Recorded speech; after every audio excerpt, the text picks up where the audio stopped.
여러분 안녕하십니까? 1월 5일 목요일 JCM 모닝뉴스입니다. 지난해 울산은 고물가와 고금리, 고환율인 이른바 3고 현상으로 힘든 한 해를 보냈습니다.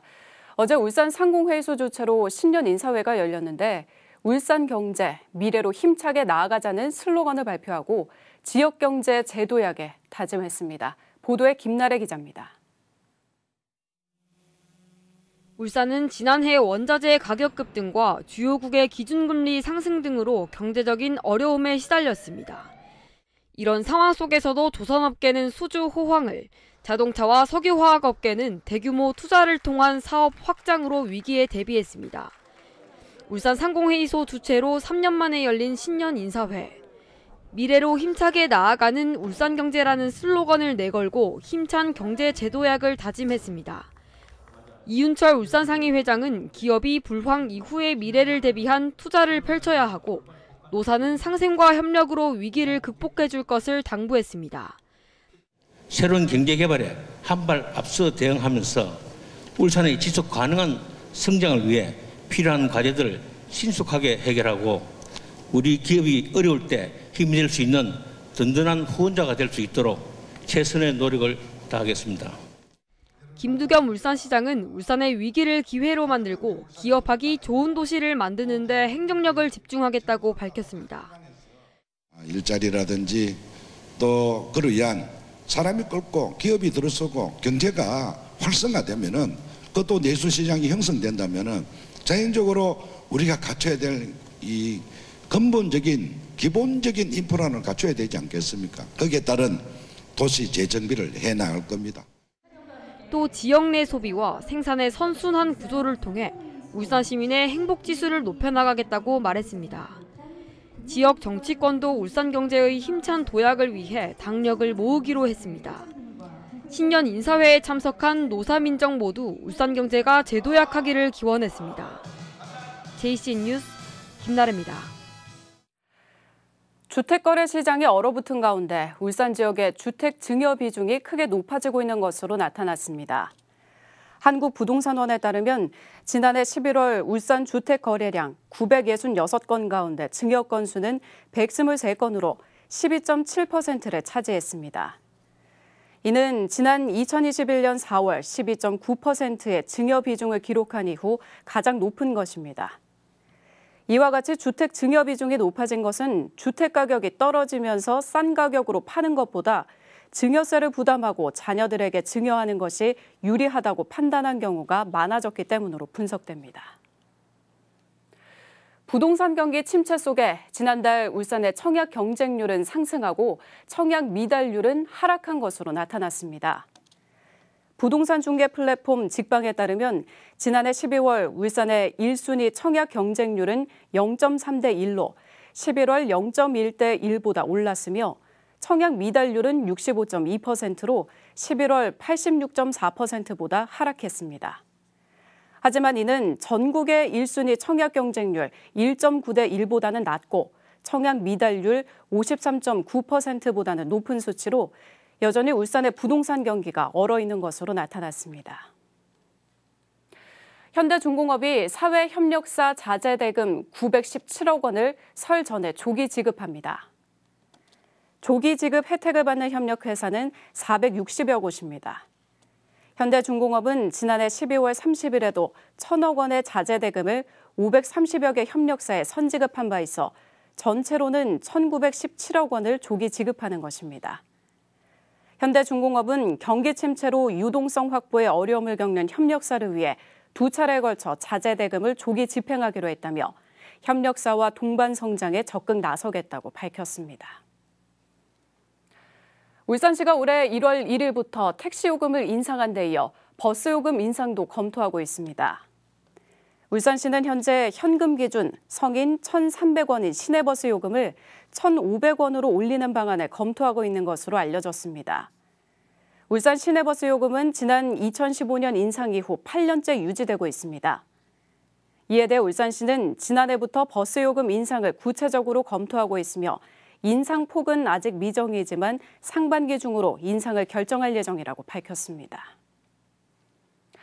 지역 여야 정당들이 새해를 맞아 신년 메시지를 발표했습니다. 여야 모두 내년 총선 승리를 위해 민생을 살피는 데 주력하고 조직을 총선 체제로 전환하기로 했습니다. 김영환 기자가 보도합니다.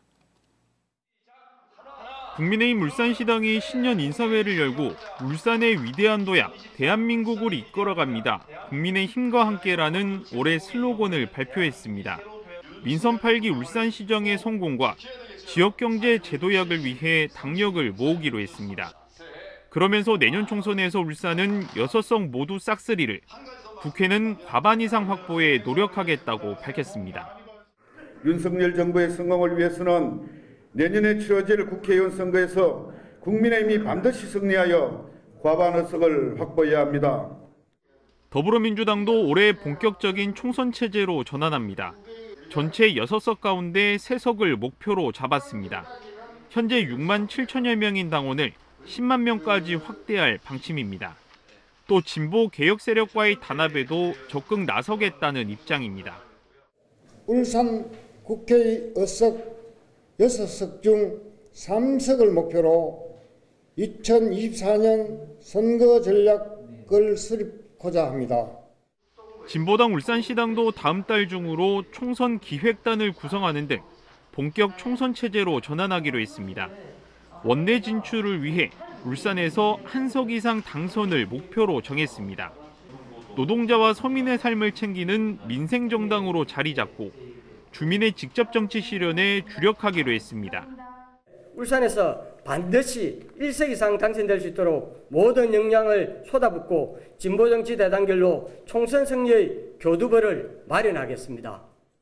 지역 여야 모두 내년 총선 승리를 위해 일찌감치 조직을 정비하고 민심 확보에 주력하겠다는 방침입니다.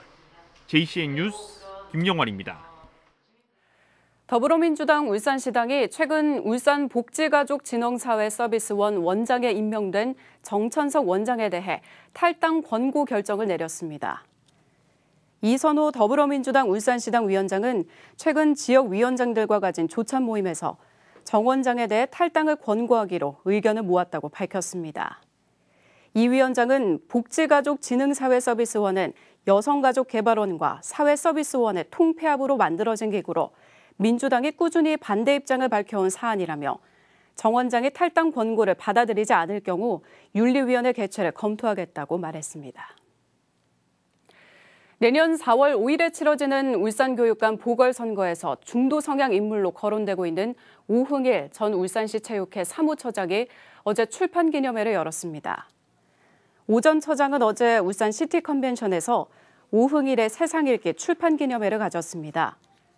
오 전 처장은 일에 대한 욕심이 많다며 신중하게 생각하겠지만 마음의 결정이 서면 빠르게 추진하고 무사한 일 하거나 우유부단, 현실에 안주하는 행위를 용서하지 않는다고 밝혔습니다. 울산시 교육청 산하 강남 강북교육지원청은 어제 2023학년도 중학교 입학 배정 프로그램의 기준 번호를 공개 추첨했습니다. 추천인은 참관인과 소속 공무원 가운데 추첨자를 선정해 공개 추첨하는 방식으로 진행됐습니다. 울산 관내 중학교 입학 배정 대상자는 1,950여 명이며 배정 결과는 오는 13일에 발표됩니다. 울산시 교육청이 학교 구성원 모두가 참여하는 학교 다모임을 올해부터 운영합니다. 학교 다모임은 교원과 행정직, 교육공무직과 학생, 학부모 등 학교 구성원 모두가 참여해 학교 현안에 대해 소통하고 협의하는 모임입니다. 울산시 교육청은 올해 학교 70곳 이상, 내년 140곳, 2025년에는 모든 학교에서 다모임이 운영될 수 있도록 지원할 계획입니다. 울산시 교육청이 지난해 총액 인건비 운용평가에서 우수 교육청으로 선정돼 5억 6천만 원의 인센티브를 받습니다. 울산시 교육청은 정원과 현안 관리, 국가정책 수요 채용 실적, 인력 운용 효과성 재고 지표 등에서 우수한 평가를 받았습니다. 울산시가 올 한 해 시정 운영 방향에 대한 주요 업무 계획을 밝혔습니다. 울산시는 위기를 딛고 미래 번영을 위해 힘 있는 변화를 선도한다는 핵심 키워드를 앞세우며 주요 정책 과제들을 제시했습니다. 심은홍 기자가 보도합니다. 울산시가 올해 주요 업무 계획을 확정해 발표했습니다. 울산시는 올해 시정 방향을 위기를 딛고 미래 번영을 위해 힘있는 변화를 선도한다로 설정하고 5대 역점 시책과 20대 추진 과제를 확정했습니다. 5대 시정 운영 방향과 20대 주요 정책 과제를 2023년 주요 업무 계획을 통해 확정하였습니다. 위기를 극복하고 시민이 체감하는 성과를 창출할 수 있도록 시정 역량을 집중하겠습니다. 5대 역점 시책으로는 산업수도 울산, 위기를 넘어 새로운 도약과 문화와 관광, 체육까지 삶이 즐거운 도시, 탄소중립 실천 및 아름다운 정원도시 조성 등입니다. 20대 주요 정책 과제는 분야별로 자동차 조선화학, 주력산업 고도화와 새로 만드는 문화 매력도시 울산, 탄소중립 실천 친환경도시 조성 등이 포함됐습니다. 특히 주력산업 고도화와 신산업 육성으로 경제 대도약을 선도한다는 과제는 시정 10대 핵심 과제이기도 합니다. 자동차 조선 등 울산의 주력 산업을 고도화하고 새로운 먹거리 산업을 육성하기 위한 연구 개발 사업들이고 도시 경쟁을 높여서 도로와 기반 시설 건설 사업들입니다. 울산시의 올해 예산 규모는 4조 6천여억 원. 울산시는 1,000억 원 채무를 상환해 올해 채무 비율을 15%대로 낮추면서 재정 건전성 확보에 방점을 뒀습니다.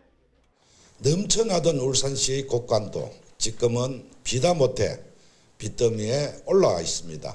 저는 내년은 운산의 미래를 바꿀 골드 타임을 삼고 지금 이 위기를 헤쳐나가고자 합니다. 울산의 올 한 해 시정 운영 방향이 결정됐습니다. 울산시가 이 같은 정책들을 어떻게 실현시켜 나가는지 시민들의 관심이 필요한 때입니다. JCN 뉴스 심은홍입니다. 울산페이를 기반으로 하는 온라인 쇼핑몰인 울산몰에서 오는 29일까지 설 선문 특가 상품 기획전 등 다양한 할인 행사를 진행합니다. 1월 10일부터 29일까지 최대 3만 원 한도에서 15%를 할인하는 쿠폰 1,450장이 제공되고 만 원 한도 내에서 5%가 할인되는 쿠폰 1,000장이 제공됩니다. 또 23일까지 세 차례에 걸쳐 수산물을 20% 할인된 가격에 구매할 수 있는 행사도 마련됩니다. 지난해 울산 장생포 고래문화특구를 찾은 방문객이 120만 명을 넘었습니다. 울산 남구도시관리공단에 따르면 지난해 고래문화특구 방문객은 모두 120만 3,600여 명으로 지난 2008년 장생포가 특구로 지정된 이후 14년 만에 최고 방문객을 기록했습니다.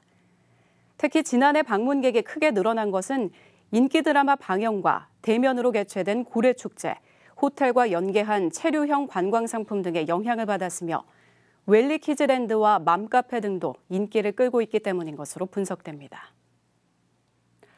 울주군과 한국동사발전이 손잡고 가정에서 버려지는 가구를 바이오매스 발전소 연료로 전환하는 사업에 나서기로 했습니다. 울주군은 어제 한국동사발전과 울주군 생활 폐목재 연료 자원화를 위한 업무 협약을 체결했습니다. 두 기관은 울주군에서 발생하는 폐목재를 바이오매스 연료인 우드칩으로 생산하고 동해발전소의 에너지원으로 사용하기로 했습니다. 연간 2,500톤의 폐목재를 바이오매스 연료로 전환하면서 연간 4,000톤가량의 탄소 배출 저감 효과가 기대되고 있으며 4인 가구를 기준으로 한 달 동안 7,000세대가 사용할 수 있는 2기가와트 전기가 생산될 예정입니다. JCN 울산중앙방송 보도부문 사장에 김성호 씨가 선임됐습니다. 김성호 신임 사장은 울산 출신으로 경남매일 영남본부장과 신라 컨트리클럽 사장을 역임했으며 현재 대한체육회 정책자문위원과 울산시 체육회 자문위원회 위원장을 맡아 체육발전에도 기여해오고 있습니다. JCN 모닝뉴스를 마칩니다. 함께해 주신 여러분 고맙습니다.